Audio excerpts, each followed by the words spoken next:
The Kena Upanishad, translated by Sri Aurobindo. First part.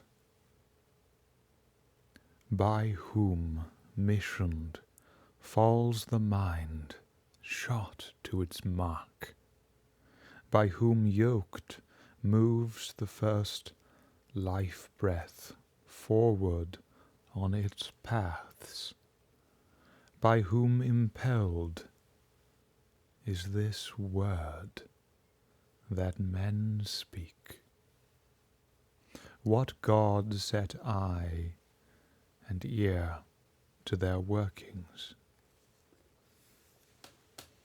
That which is hearing of our hearing, mind of our mind, speech of our speech, that too is life of our life breath, and sight of our sight. The wise are released beyond, and they pass from this world and become immortal. Their sight travels not, nor speech, nor the mind. We know it not, nor can we distinguish how one should teach of it, for it is other than the known. It is there above the unknown. It is so we have heard from men of old who declared that to our understanding. That which is unexpressed by the word, that by which the word is expressed, know that to be the Brahman, and not this which men follow after here. That which thinks not by the mind, that by which the mind is thought, know that to be the Brahman, and not this which men follow after here. That which sees not with the eye, that by which one sees the eye's seeings, know that to be the Brahman, and not that which men follow after here. That which hears not with the ear, that by which the ear's hearing is heard, know that to be the Brahman, and not this which men follow after here. That which breathes not with the breath, that by which the life breath is led forward in its paths, know that to be the Brahman, and not this which men follow after here. Second part. If thou thinkest that thou knowest it well, little indeed dost thou know the form of the Brahman, that of it which is thou, that of it which is in the gods. This thou hast to think out. I think it known. I think not that I know it well, and yet I know that it is not unknown to me. He of us who knows it knows that. He knows that it is not unknown to him. He by whom it is not thought out has the thought of it. He by whom it is thought out knows it not. It is unknown to the discernment of those who discern of it. By those who seek not to discern of it, it is discerned. When it is known by perception that reflects it, then one has the thought of it, for one finds immortality. By the self one finds the force to attain, and by the knowledge one finds immortality. If here one comes to that knowledge, then one truly is. If one here comes not to the knowledge, then great is the perdition. The wise distinguish that in all kinds of becomings, and they pass forward from this world and become immortal.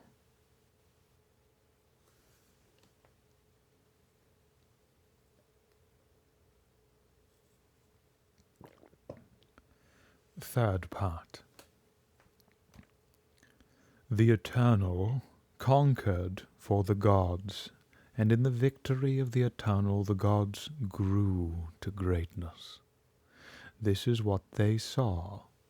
Our victory, ours the victory, ours the greatness. The Eternal knew their thought and appeared before them, and they knew not what was this mighty daemon. They said to Agni, O thou that knowest all things born, learn of this thing, what may be this mighty daemon. And he said, So be it. He rushed towards the Eternal, and it said to him, Who art thou? I am Agni, he said. I am he that knows all things born. Since such thou art, what is the force in thee? Even all this I could burn, all that is upon the earth. The Eternal sat before him a blade of grass. This burn. And he made towards it with all his speed, but he could not burn it. There he ceased and turned back. I could not know of it. What might be this mighty daemon?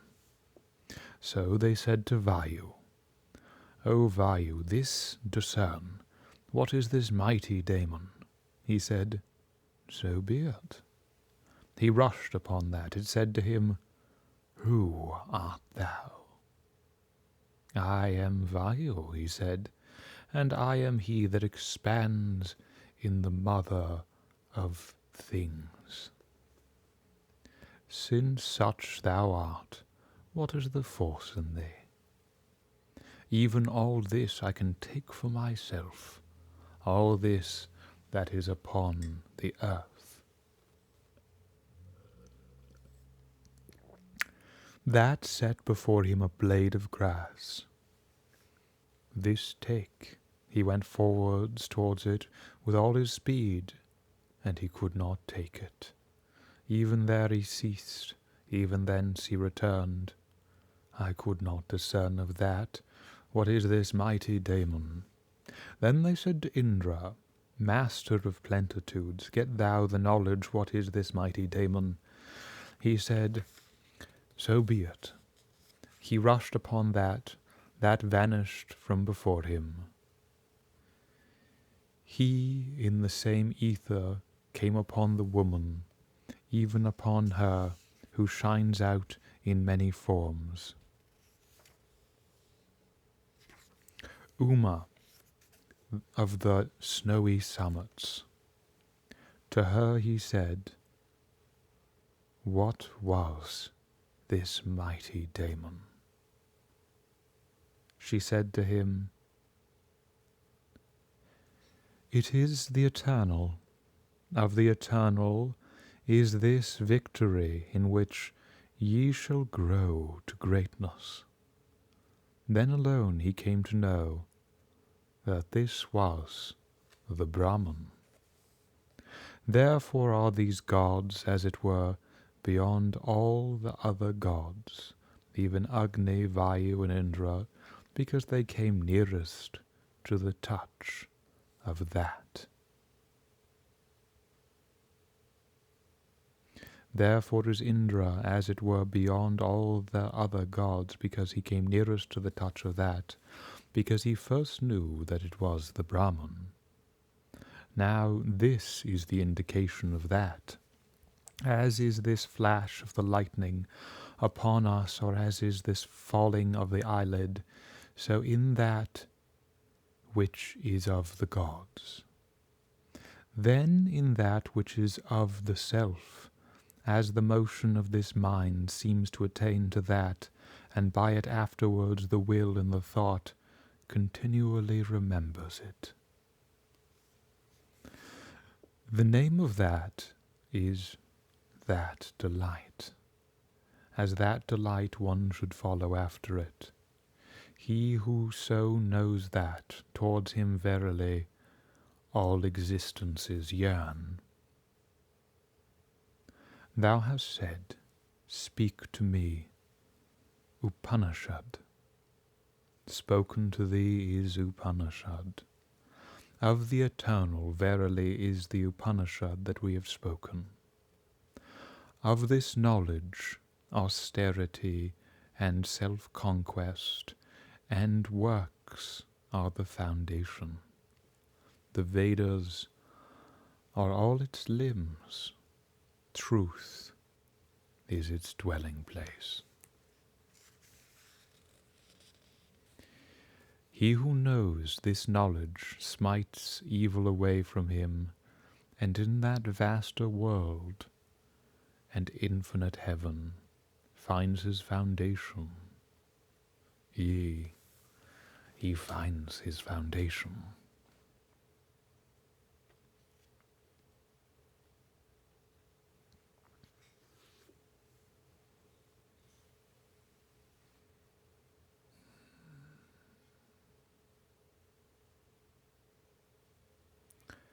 So just as in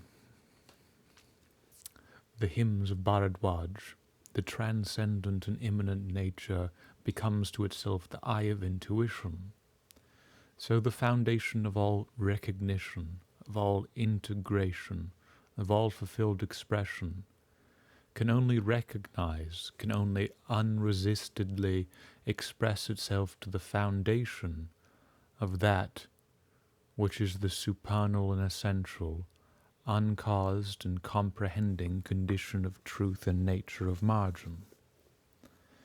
And so, in that foundation, to that purpose, of the presence of this animating term and mantle and soul and life, the question of the living fabric of reality beckons. By whom missioned? By who purposed? By whom impelled, in Hume's translation, falls the mind shot to its mark? By whom yoked, moves the first life breath forward on its paths? How does this equal unto the equal powers fulfill the meditation and integration to this unresisted reverberation of establishment that speaks itself to the soul and essence of all things? By whom impelled is this word, this realization of reflection and presence of the slightest flicker of formation awoken into the depth and soul of consciousness that men speak? What God set eye and ear to their workings? And then it is not that which is engaged within the mediate accidental function, but that by which, of which, in which alone comes the full capacity. That which is the hearing of our hearing, mind of our mind, speech of our speech.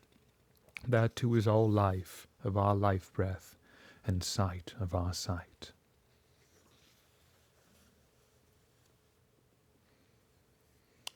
And then, following from that passage, in the second part, if you think you have possessed it, if you think you've held it down in accidental bounds, then you have not fully known it. To those who prattle on discursively without the alignment of nature, the alignment of innocent nature exceeds them. the presence of the innocence in the mind of a child exceeds the great souls and sages of all ages. If thou thinkest that you knowest it well, little indeed dost thou know the form of the Brahman, that of it which is thou, that which is your living whole, your full constituent reality and part, that of it which is in the divines. This thou hast to think out. And yet the key and core of that recognition is here and to be lived. I think it is known.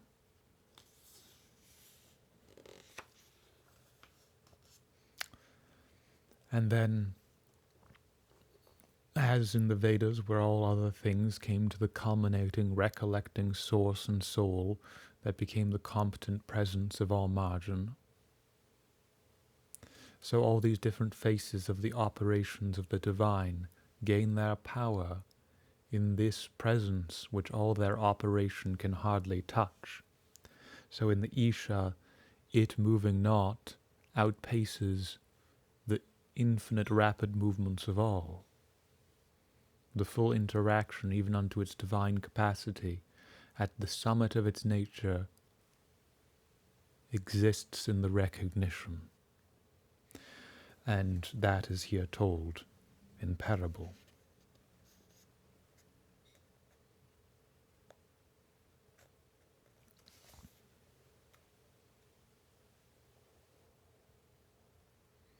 And the reveling in rapture, the realization of that delight as the purpose and soul and continent basis, comes to be the means of establishment by which all the different diversity of existence in its foundation of nature yearns.